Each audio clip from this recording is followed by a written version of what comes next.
한국이 지금 소설가 한강 노벨 문학상을 받으며 세계적인 찬사를 받고 있어가지고 떠들썩합니다. 서점가에는 책을 사려는 사람들이 줄을 서고 있고, 인쇄소는 그런 책을 만들기 위해서 주말에도 책을 찍어내는데 바쁘다고 합니다. 하지만 기독교 관점에서는 우려의 목소리도 굉장히 많이 나오고 있습니다. 왜냐하면 그 책의 내용이 너무나 비기독교적이고 너무 외설적이고 비윤리적이다라고 합니다. 저는 아직 책을 읽어보지 못했는데 책을 읽은 어느 목사님의 걱정 어린 글이 소개가 돼서 제가 한번 읽어드리겠습니다. 이 글을 적기까지 너무나 조심스러웠습니다. 하지만 이를 알리지 않으면 안 된다는 생각이 들어 급하게 글을 적기 시작합니다. 한강 작가가 노벨 문학상을 탄 것은 국가적 자랑이라 할 수 있습니다. 이로 인해 국가적 위상이 높아지는 것도 사실입니다. 오늘 한강 작가의 채식주의자라는 책이 유명하다고 해서 구해보게 되었습니다. 그러나 너무나 충격적이었습니다. 어떤 분은 경기도 교육청이 이 책을 청소년 유해도서로 지정한 것에 대하여 무차별적으로 잘못되었다라고 이야기합니다. 그러나 제가 글을 읽어본 결과 이것은 청소년들이 접해서는 안 될 내용이었습니다. 근친상간, 폭력, 자해 등 입에 담을 수 없는 내용이 많았습니다. 어떤 분이 외설과 예술은 한 끗 차이라고 했습니다. 우리는 아이들에게 아무거나 읽히고 보게 해서도 안 됩니다. 자라나는 아이들의 뇌에 정말 각인 효과를 가져오며 이렇게 유명한 사람이 쓴 글이라면 이래도 되는 것인가 하는 영향을 줄 수 있기 때문입니다. 그런 점에서 노벨 문학상이라고 해서 무조건 자녀들에게 읽히는 것은 위험하다는 생각이 들었습니다. 책을 구해서 보는 내내 저는 역겨운 기분까지 들었습니다. 분명 작가의 자유이지만 순간 이 모든 소재는 어디에서 왔을까 하는 생각이 많아졌습니다. 사랑하는 여러분, 노벨 문학상이라고 해서 이 시대의 모든 아이들이 읽을 수 있는 책은 아닙니다. 저는 우려합니다. 이제부터 한강의 모든 책을 다 읽어볼 생각입니다. 그 이유는 이 책이 과연 우리 미래 세대들이 읽을 만한 가치가 있는 책인지 판단하려는 것입니다. 이제는 진리 전쟁의 시대라고 합니다. 분별하지 않으면 아이들의 영혼을 잃을 수 있습니다. 네. 아이들의 영혼만 잃을 수 있을까요? 그 책을 읽는 모든 사람들은 하나님에게 떠나갈 수 있는 그 일들이 이루어지는 것입니다. 세계적인 상을 받은 것은 분명 축하할 일이지만 세계적인 기준이 과연 무엇인가라는 질문도 해보는 것이 그리스도인의 생각인 것입니다. 과연 세계적인 기준이 하나님의 마음과 하나님의 생각이 있는 것일까? 아니면 하나님을 배교하는 것일까? 사단의 생각을 문화라는 큰 상을 받았기 때문에 야, 이 생각이 맞고 이 글이 좋은 거야 라고 하면서 받아들이는 우리들은, 아이들은 물론이거니와 우리들은 과연 하나님의 생각으로 살아갈 수 있겠냐라는 것입니다. 여러분, 하나님 창조의 세계는 이렇게 세상의 유행과 변화와 문화에 의하여 점점 함몰되어져 가고 있습니다. 에덴 동산의 타락, 하나님처럼 되겠다라는 하단에 심어놓은 생각은 오늘을 사는 우리에게도 동일하게 존재하고 있는 생각입니다. 그 존재의 대명사가 저는 오늘 여러분들에게 바알이다라고 소개하고 싶습니다. 바알의 정체는 무엇입니까? 바알은 고대 가나안 지역에서 널리 숭배한 비를 내리게 해달라고, 또는 그 비로 인하여 곡식을 통해서 내 삶의 풍요를 달라고 기도할 때 사용하는 신이었습니다. 그래서 가나안 및 수리아에서는 아주 중요한 신으로 섬김을 받는 남성 신이 바로 이 바알이었습니다. 그래서 이 바알이라는 이름은 히브리어로 주인이라는 뜻이 있고 주라는 뜻이 있습니다. 그러니까 바알의 존재는 오늘 본문에서 바울이 소개하는 엘리야를 통해서 잘 알고 있지만 성경 곳곳에서도 그 존재감을 느낄 수가 있습니다. 이렇듯 바알은 내가 주인이 되려는 인간 본연의 교만과 욕심이 만들어낸 우상의 대명사다라는 것이죠. 그런 차원에서 우리 안에 있는 또 하나의 바알의 존재가 무엇인지 생각해 봐야 됩니다. 바알 숭배는 여러분 이스라엘의 영적 타락을 상징하고 있습니다. 하나님께 순종해야 되는데 순종해야 할 이스라엘이 불순종합니다. 그리고 그 불순종의 합리화와 그 타당성을, 그 이유를 만들어내기 위하여 존재하게 만든 것이 우상인 것이죠. 그 우상은 죄를 합리화하기 위한 도구일 뿐입니다. 자, 이 세상에 존재하는 모든 우상들은 뭐예요? 다 내 안에, 인간 안에 있는 욕심을 형상화한 것들이죠. 그러니까 다 신의 존재가 아닌데 인간이 만든 거잖아요. 이 땅에 존재하는 신은 그래서 하나님밖에 없습니다. 나머지 우상들은 다 인간이 만들어낸 인간의 욕심이에요. 그 타락한 본성이 바로 우상의 형상으로 나타난 것입니다. 이것은 하나님께 대한 배교이고 배신이죠. 다시 정리하여 말씀드리면 바알은 성경에서 우상숭배와 영적 타락을 상징하는 대명사와 같은 표현입니다. 내 안에 하나님보다 내가 주인이 되려는 욕심이 바알신을 믿는 것입니다. 이는 하나님의 주권과 영광을 침해하고 빼앗아가는 것이죠. 사단은 이 일을 우리의 마음에 심어놓는 거예요. 우리의 생각에 심어놓는 것입니다. 그것을 문화로, 교육으로 심어놓고 있는 것입니다. 성경은 바알 숭배를 가는 것 같은 심각한 영적 타락의 죄라고 분명히 명시하고 있습니다. 그래서 하나님은 바알 숭배하는 자에게 하나님의 심판을 내리십니다. 설령 그것이 하나님이 선택한 이스라엘 백성이라 할지라도 심판을 받는 것이죠. 그래서 오늘 본문에서 바알이 그러면 하나님이 이 사랑하는 이스라엘 백성을 버린 것이냐? 라고 바울 스스로가 물으면서 그럴 수 없다, 그렇지 않다라고 우리에게 말해주고 있습니다. 오늘 내 안에 또 다른 바알이 있지 않은지 오늘 우리 스스로는 묻지 않을 수가 없습니다. 내 안에 하나님보다 더 사랑하는 것, 그것이 바알이요, 그것을 따라 사는 것이 바알 숭배요, 우상인 것입니다.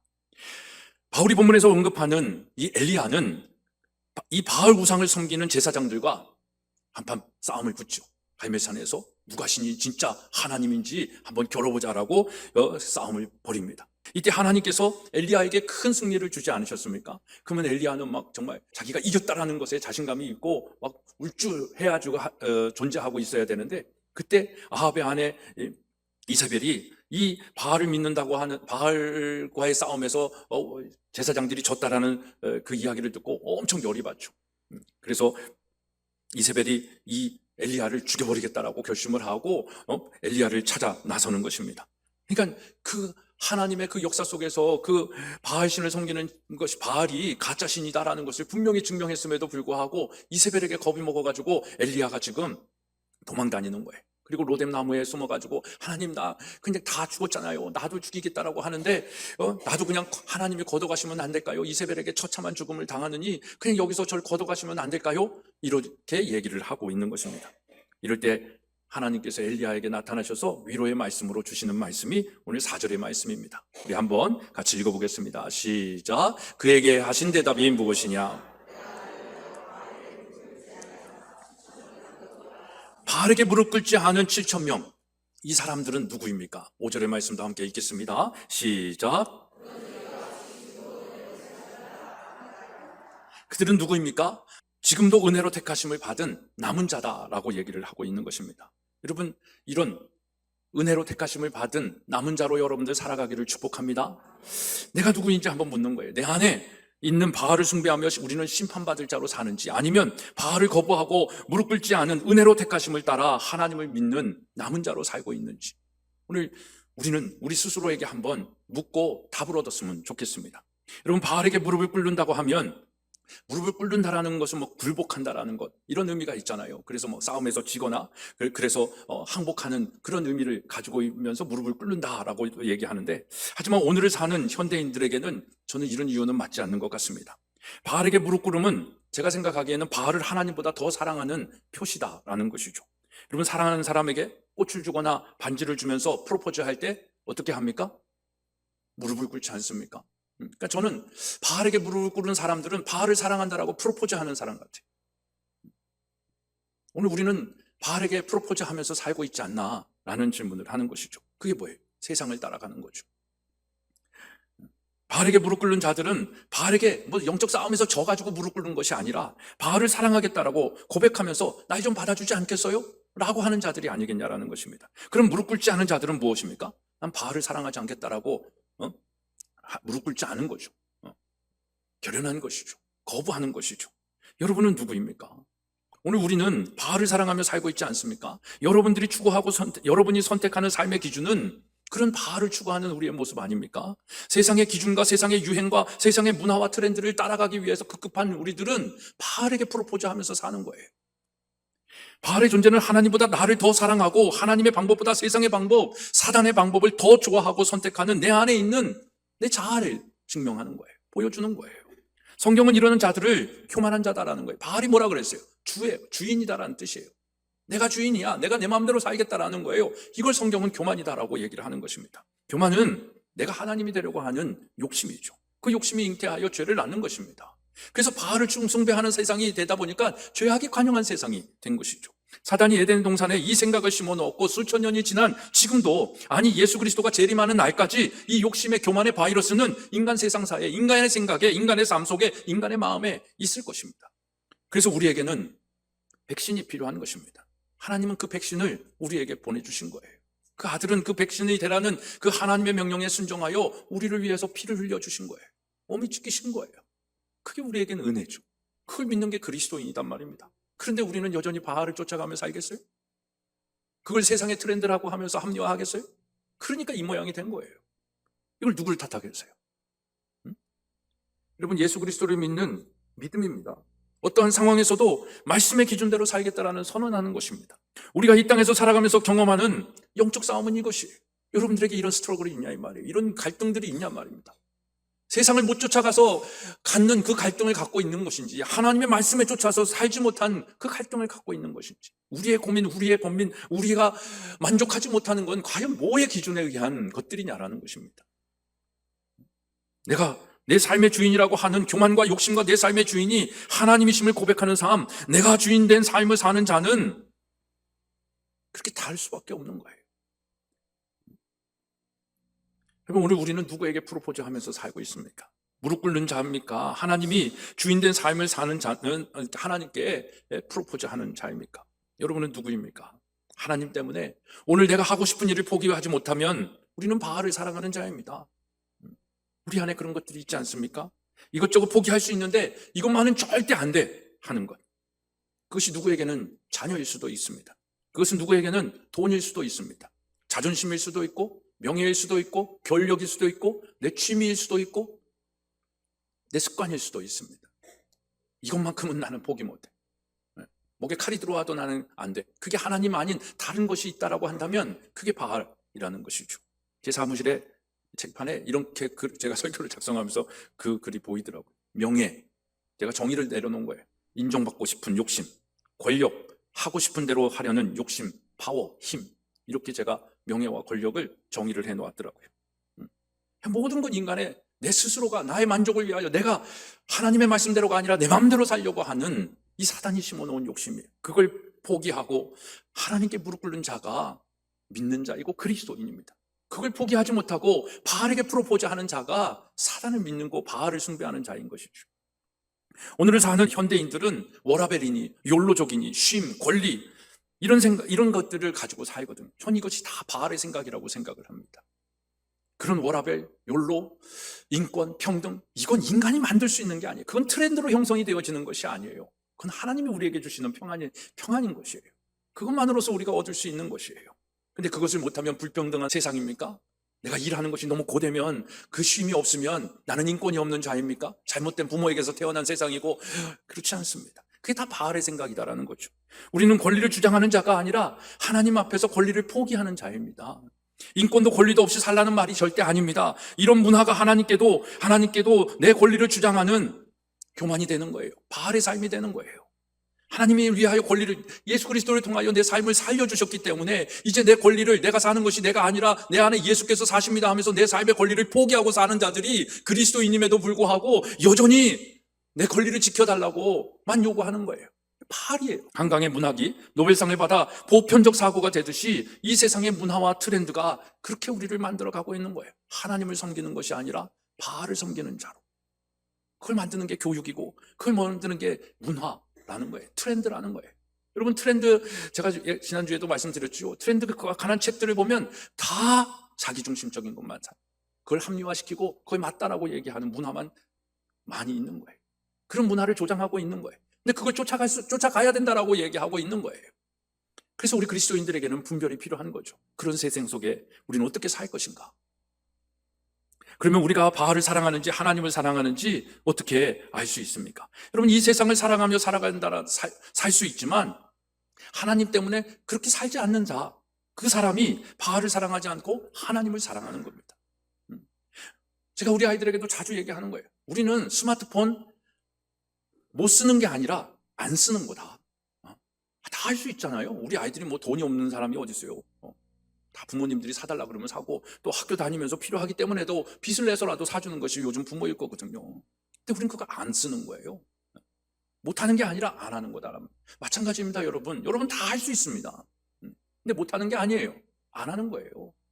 이 세상의 문화들을 따라가고 이 세상의 기준으로 따라가는 거, 주일날 주일 예배 드리지 않고 딴짓하는 거 할 수 있잖아요. 근데 안 하는 거예요. 그리고 이 시간에 예배 드리는 시간이기 때문에 모여 함께 예배하는 거예요. 하나님을 영화롭게 하는 거예요. 이게 바알을 사랑하지 않고 하나님께 프로포즈하는 사람들의 모습 아니겠습니까?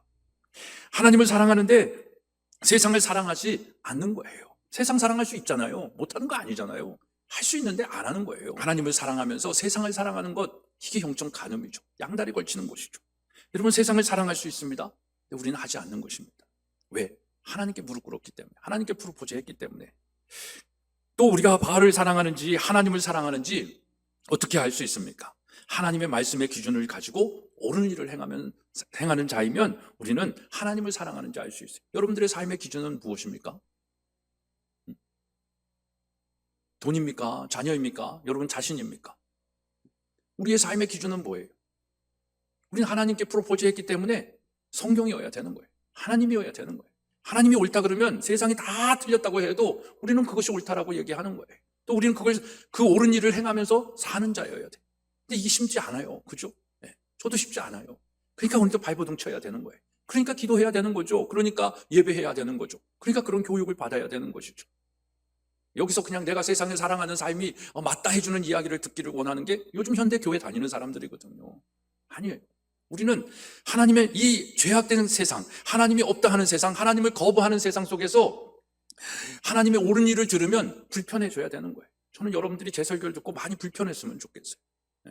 또 편하신 분들은 만약에 그것이 편하다라고 하면 정말 하나님과 동행하면서 사시는 분들이겠죠. 제 설교가 그만큼 완벽하다, 옳다, 이걸 떠나가지고 그래도 저는 성경을 근거로 말씀을 드리는 거니까 시대의 트렌드를 따라서 얘기하지 않습니다. 정말 그 시대의 트렌드가 하나님께 맞든지 틀리는지, 아무리 노벨 문학상을 타도 이게 하나님의 말씀으로 봤을 때 이게 좋은 것인지 나쁜 것인지 옳은 것인지 잘못된 것인지를 아까 그 목사님이 분별하듯 그 마음으로 말을 전하는 거잖아요. 설교하는 거잖아요. 근데 그 설교가 여러분들이 세상살이를 하다 보면 불편할 수밖에 없어요. 난 세상에서 이렇게 살았는데 왜 자꾸 틀렸다라고 얘기해? 왜 그것이 아니라고 얘기해? 그 얘기의 근거는 하나님인 거예요. 성경인 거예요. 옳은 일을 가라는 거예요. 그래서 우리 그리스도인으로 이 세상을 사는 건 불편해야 돼요. 근데 그리스도인으로 이 세상을 살면서 하나님의 기준이 아닌 제약된 세상에 살면서 편하려고 한다라는 거, 이게 맞지 않는 거잖아요. 불편해야 됩니다. 왜? 하나님의 말씀의 기준으로 살면, 그 기준으로 옳은 일을 하면서 살라는 거예요. 옳은 일, 내가 보기에 착한 일, 좋은 일이 아니라 하나님 보시기에 옳은 일, 이 일을 하면서 살라는 거예요. 그러니까 이 옳은 일을 하면서 사는 자가 하나님을 사랑하는지 바울을 사랑하는지를 볼 수 있다라는 거죠. 옳은 일을 행하는 자는 하나님을 사랑하는 자잖아요. 그렇지 않은 자는 바알에게 무릎 꿇는 자예요. 여러분, 우리는 세상의 기준으로 교회를 판단하려고 하는 거예요. 그러니까 바알의 눈으로 하나님의 공동체를 판단하려고 한단 말입니다. 세상을 쫓아 교회도 변해야 한다라고 얘기하는 거예요. 왜 세상은 이렇게 얘기하는데 교회는 왜 이렇게 얘기하냐는 거예요. 교회도 이젠 세상의 흐름 속에서 가야 되지 않느냐라고 하는 거예요. 그게 바알 숭배예요. 그게 바알 사상이에요. 내가 주인이 돼서 내가 좀 편하고자 하는 그 마음이거든요. 여러분, 교회는 변해야 합니다. 뭐로 변해야 되는 거예요? 하나님의 말씀으로. 하나님의 기준으로 더 변해야 돼요. 왜냐하면 그런 바알을 숭배하는 이 세상에 무릎 꿇은 자들도 교회 안에 너무너무 많고 하나님의 기준으로 옳은 일을 행하는 것이 아니라 자기들이 보기에, 자기들이 생각하기에 보암직하고 먹음직한 것들이 옳다라고 하는 자들이 너무너무나도 많기 때문에, 그래서 교회는 변해야 돼요. 세상을 못 따라가기 때문에 변하는 것이 아니라 더 성경적인 교회가 되지 못한 것을 가슴치면서 교회는 변해야 되는 것이죠. 여러분들이 교회는 변해야 돼, 목사는 변해야 돼라고 하는 요구가 어디에 기준이 있을까요? 성경에서 멀어진 우리의 삶과 가정과 교회를 말씀으로 돌아오게 해야지, 세상을 따라가는 것은 더 깊은 수렁에 빠지는 거잖아요.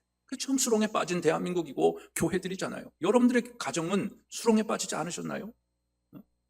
무엇 때문에 우리 가정이 그렇게 수렁에 빠져 있을까요?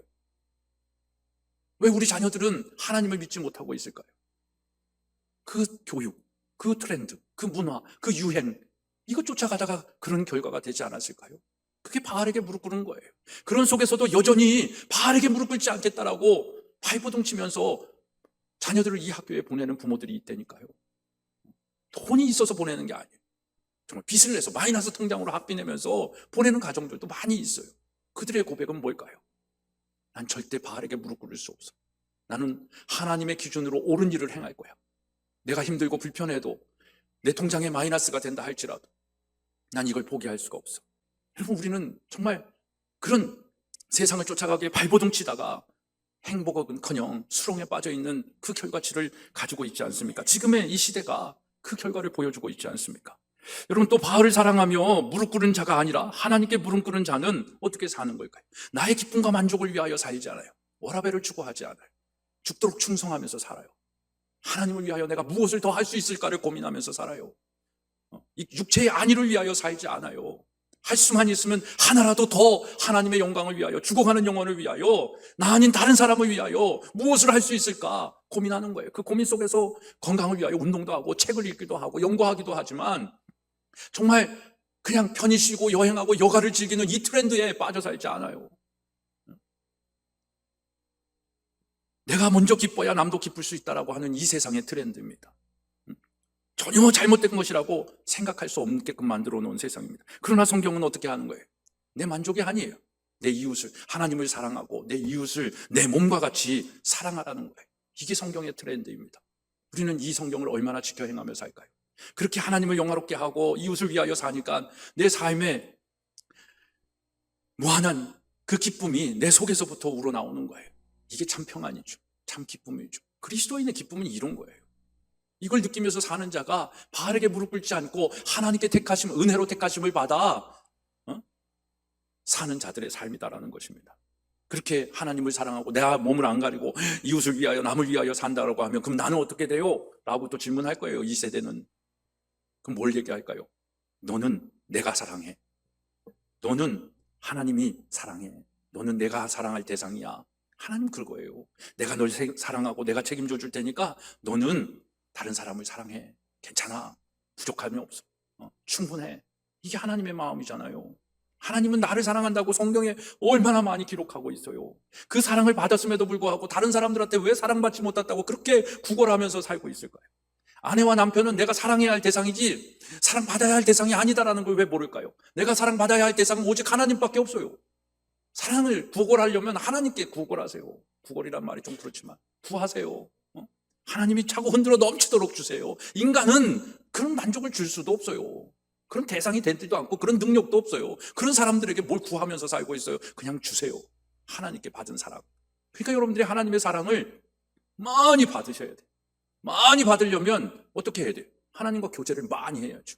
하나님과 시간을 많이 보내야 되는 거예요. 하나님의 마음을 많이 알아야지 되는 거예요. 근데 그걸 모르면서 사랑을 구하니까 아유 하나님은 날 안 사랑해 이러고 다른 사람들에게 사랑을 구하는 거예요. 다른 사람은 여러분들의 사랑을 주고 싶어도 줄 게 없어요. 가진 것도 없어요. 그러니까 세상 사람들은 뭘 택하는 거예요? 술과 방탕함과 마약과 섹스와 도박과 이런 쾌락들을 하고 이걸 아는 세상의 구조는 이걸로 상업으로 지들이 돈 벌고 사는 거예요. 우리는 호구예요. 호구로 사시겠습니까? 정말 하나님의 사랑을 많이 받은 사람으로 다른 사람들에게 사랑을 주면서 참 인생의 기쁨과 의미를 가진 가치 있는 인생을 사시겠습니까? 여러분, 이것이 은혜로 택하심을 받은 자의 삶을 사는 남은 자예요. 전 여러분들이 이 남은 자의 삶을 살았으면 좋겠습니다. 바울은 이 얘기를 하면서 이 시제를 뭐라고 얘기하고 있어요? 5절에 그런즉 이와 같이 지금도 은혜로 택하심을 따라 남은 자가 있다라고 하는 거예요. 언제? 지금도. 이 악한 세대, 이 타락한 세대, 죄악에 관영한 세대, 이 세대 속에서도 지금도 은혜로 택하심을 받아 따라 사는 자들이 있다라는 거예요. 그럼 뭘 따라 살고 있으십니까? 정말 하나님의 은혜로 예수 그리스도가 우리에게 주신 이 은혜로 택하심을 받은 자가 오늘 이 자리에 있는 여러분들 되기를 축복합니다. 그 택하심을 받아 따라 사는 거예요. 뭘 따라 사는 거예요? 택하심을 받은 자가 해야 할 일들을 얘기하는 거예요. 그래서 하나님의 영광을 위하여 사는 거예요. 할 수 있지만 안 하는 거예요. 못하는 게 아니에요. 나의 만족을 위하여 사는 것이 아니에요. 하나님의 영광을 위하여 사는 거예요. 다른 사람들을 섬기면서 살아가는 거예요. 내 아내를, 내 남편을, 내 자녀들을 섬기면서 살아가는 거예요. 내 이웃을 섬기면서 살아가는 거예요. 날 위해서 살지 않아요. 난 이미 완벽한 은혜를 받은 자예요. 완벽한 은혜라는 건 하나님이 행하신 일이죠. 절대적 감사의 조건을 얘기하잖아요. 상대적 행복을 쫓지 않고 절대적 감사로 살라는 건 절대적 은혜가 있기 때문이죠. 그 절대적 은혜는 하나님이 예수 그리스도를 통해서 우리에게 보이신 그 사랑이잖아요. 그걸 믿는 자가 교회 다니는 거예요. 예수 믿는다고 하고 세례 받은 거고 직분을 받은 자예요. 그런 사람들은 그 은혜로 택하심을 받았기 때문에 이제 바알을 따라 사는 자가 아니라 하나님에 따라 남은 자로 사는 거예요. 섞여진 자로 사는 것이 아니라. 사랑하는 여러분, 하나님은 지금도 살아 역사하시는 하나님을 믿으십니까? 그렇다면 은혜로 택하심을 받은 여러분, 남은 자의 삶을 사십시오. 하고 싶은 일이 아니라 할 수 있는 일을 하면서 사십시오. 그것을 내가 죽고 남이 사는 희생과 헌신의 삶입니다. 사랑의 삶을 얘기하는 것이죠.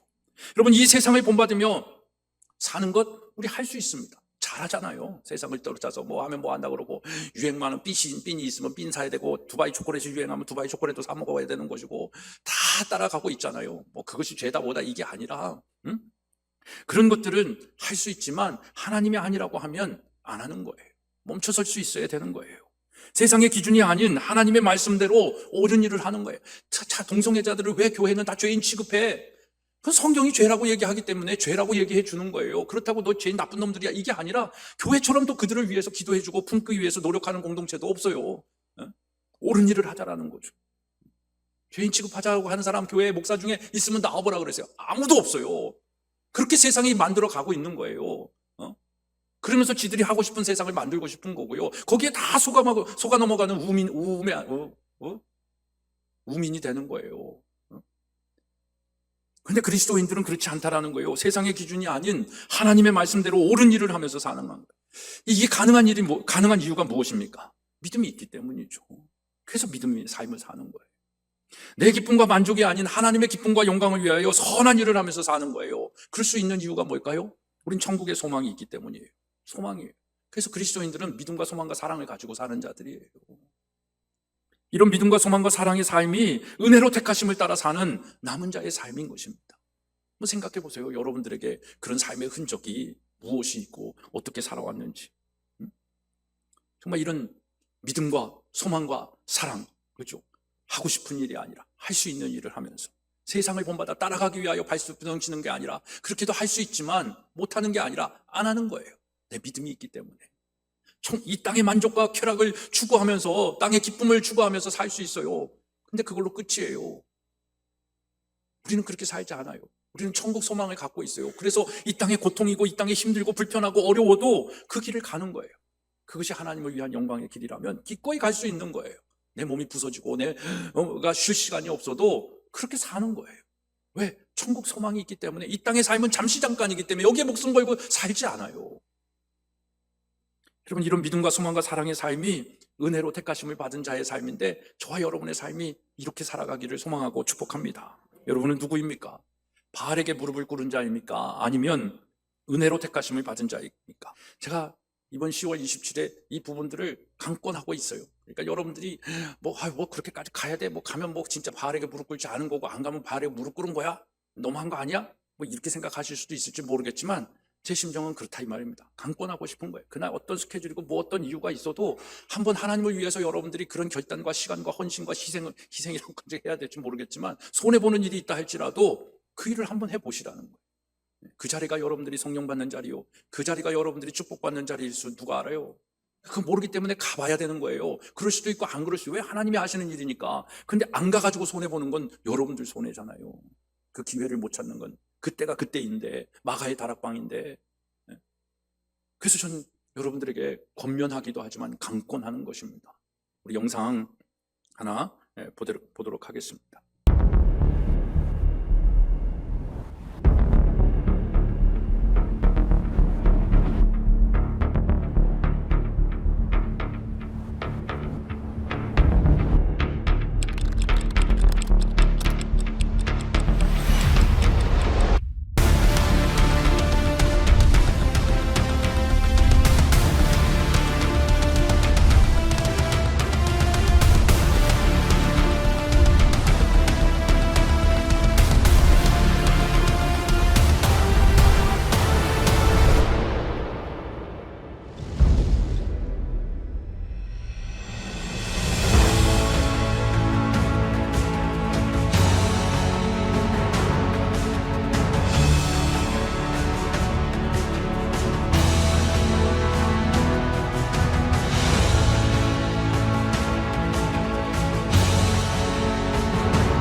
창조주 하나님의 기준을 세상에 제시합니다.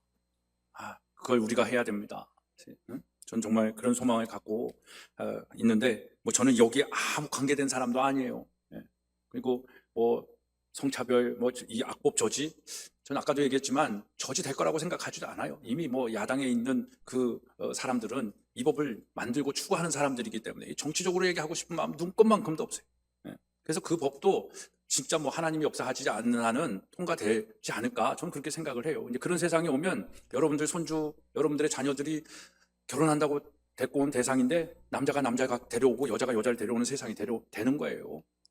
그거를 이제 막자고 지금 이렇게 해서 건강한 가정을 만들자, 이것이 외치고 있는데, 저는 그 메시지보다도 다른 메시지로 이제 보고 있는 것이 뭐냐면, 지금요 세계 교회가 한국 요 집회를 주목하고 있어요. 왜냐하면 자기들은 다 뚫렸거든요. 네덜란드도 그렇고 영국도 그렇고 미국도 그렇고 이 법을 그냥 그게 평등이고 그것이 인권인 줄 알았고 그렇게 외치는 자들에게 좋은 이미지를 받으려고 다 뚫렸거든요.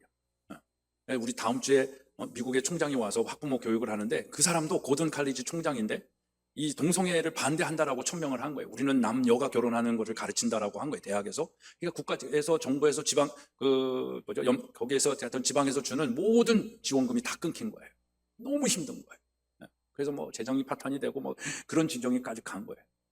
그래가지고 미국이 지금 다 무너졌죠. 영국도 무너졌죠. 근데 영국, 네덜란드, 아까는 또 앉아서 잠깐 보는데 캐나다 목사님이, 캐나다 총장인가? 다음 주에 제가 한번 보여드리고 싶은 내용이기도 한데, 총장이 이 10월 27일에 한국 교회를 기대합니다라고 메시지를 보내는 거예요. 자기네들은 이걸 통과해가지고 다 무너졌는데 너희들만큼은 이걸 꼭 좀 사수해주면 좋겠다. 세계 교회가 이걸 주목하고 있는 거예요. 근데 한국 교회 목사들은 이게 무슨 정치적이니 뭐니 누가 나오네 뭐네 이러면서 이걸 계속 훼손시키고 있네요. 물론 있어요. 제가 보기에도 마음에 안 드는 수 있는 부분들도 있습니다. 근데 그게 중요한 게 아니잖아요. 이게 왜 이 모임이 있고 왜 우리가 가야 하는지를 이야기하고 있는 것입니다. 여러분, 다시 한번 말씀드립니다. 다른 이유가 없습니다. 내가 누구인지 고백하는 자리였으면 좋겠어요.